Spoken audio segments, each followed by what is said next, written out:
കുടുംബങ്ങളുടെ മധ്യസ്ഥ 1876 ഏപ്രിൽ 26 പുത്തൻചിറ എന്ന ഗ്രാമത്തിൽ നിന്നും മംഗല്യ കുടുംബത്തിൽ തോമ താണ്ട ദമ്പതികളുടെ പുത്രിയായി ത്രേസ്യ ജനിച്ചു.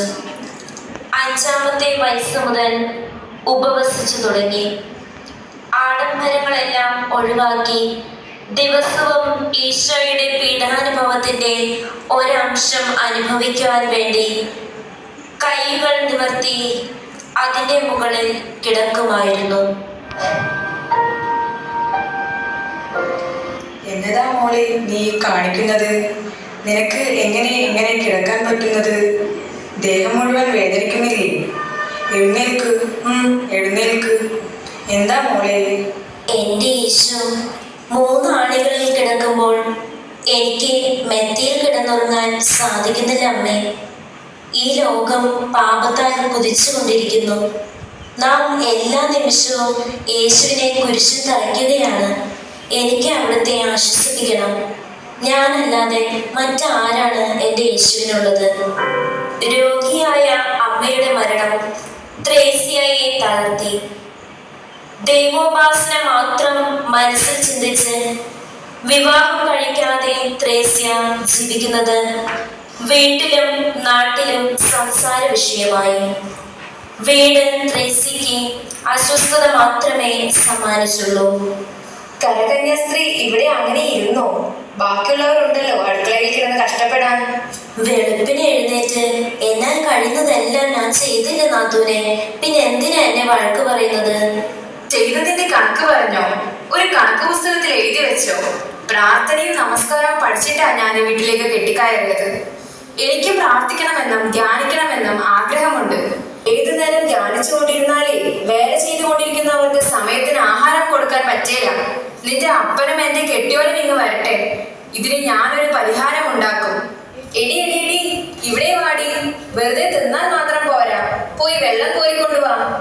അതിനെന്തിനാ നാത്തോൻ ദേഷ്യപ്പെടുന്നത്? പതുക്കെ പറഞ്ഞാ പോലെ. അർക്കുത്തരം പറയുന്നോടി. ഓരോന്ന് വളർന്നു വരുന്നത് കണ്ടില്ലേ?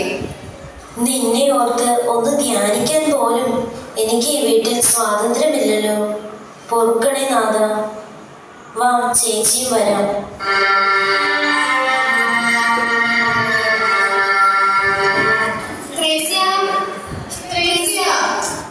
ഇവിടെ വാ, ഇവിടെ വാ. ത്രേസ്യാനെ ഒന്ന് വിളിക്കാവോ? ഏതു ത്രേസ്യ? ഓ, പുണ്യാളത്തി ത്രേസ്യ. രാവിലെ പള്ളിയിൽ പോയി വന്ന് നാട് നന്നാക്കാൻ ഇറങ്ങിയിരിക്കാം. വല്ല കുടിലിലോ മരിക്കാൻ കിടക്കുന്നവരുടെ വീട്ടിലോ കാണും. ചെന്ന് നോക്ക്. കരകന്യാസ്ത്രീയെ തിരക്കി ഇറങ്ങിയിരിക്കുക. ത്രേസ്യ എന്ത് പറഞ്ഞാലും അനുസരിക്കാൻ 3 കൂട്ടുകാരികള്. ചേച്ചി എന്തിയ മോളെ?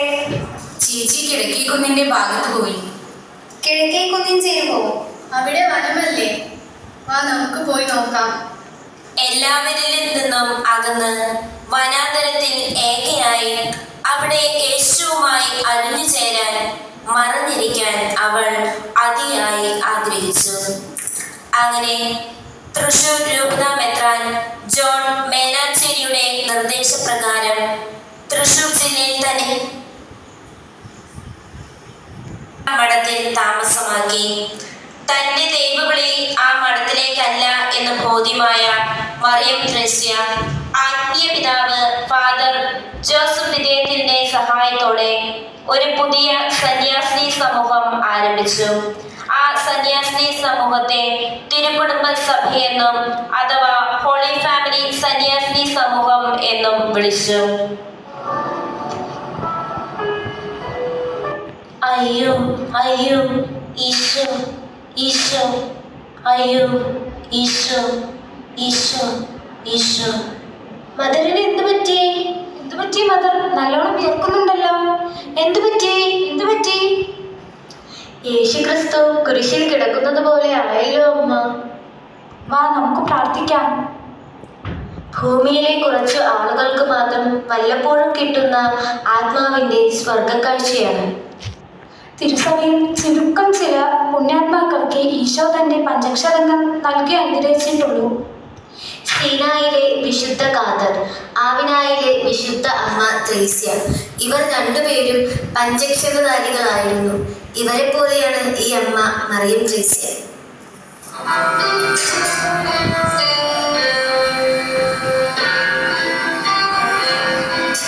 സ്തുതിയായിരിക്കട്ടെ മദർ. രാജാവിനെ പോയി കണ്ടെന്ന് തോന്നുന്നു. സൂക്കേട് മാറിയെന്നും മറ്റും കേട്ടു. നാട് മുഴുവനും മറിയം ത്രേസ്യയുടെ വീരകഥകൾ കേട്ട് ഒരുപാട് പെൺകുട്ടികൾ മഠത്തിൽ ചേരാൻ വരുന്നതും കേട്ടു. ദൈവത്തിന്റെ രാജ്യം വിശ്രുതമാകട്ടെ. അവിടുന്ന് എല്ലാം ശരിയാക്കിക്കൊള്ളും. നമ്മളെല്ലാം വെറും കരുക്കൾ മാത്രം. 1902 മുതൽ ഫാദർ ജോസഫ് വിധേയത്തിൽ അച്ഛനെ ആത്മീയ പിതാവായി സ്വീകരിച്ചു. 1926 മെയ് 10 ഒരു മുറിവിന് ശേഷം അമ്മ കിടപ്പിലായി. എന്റെ മണവാളൻ എന്നെ കൂട്ടിക്കൊണ്ടുപോകുവാൻ മാലാഖമാരുടെ അകമ്പടിയോടുകൂടി ആഗതനായിരിക്കുന്നു. കരയുകയല്ല, സന്തോഷിക്കുകയാണ് വേണ്ടത്. 1926 ജൂൺ 8 മറിയം ത്രേസ്യ നിത്യതയിലേക്ക് യാത്രയായി. 2000 ഏപ്രിൽ 9 ജോൺ പോൾ II മാർപ്പാപ്പ മറിയം ത്രേസ്യയെ വാഴ്ത്തപ്പെട്ടവളായി പ്രഖ്യാപിച്ചു. 2019 ഒക്ടോബർ 13 മറിയം ത്രേസ്യയെ വിശുദ്ധ പദവിയിലേക്ക് ഉയർത്തി. നമുക്കും ഒരു അമ്മയുണ്ട് സ്വർഗത്തിൽ. നമ്മുടെ പ്രാർത്ഥനകൾ ഉയർത്താൻ വേണ്ടി മാത്രം ഒരമ്മ, വിശുദ്ധ മറിയം ത്രേസ്യാമ്മ.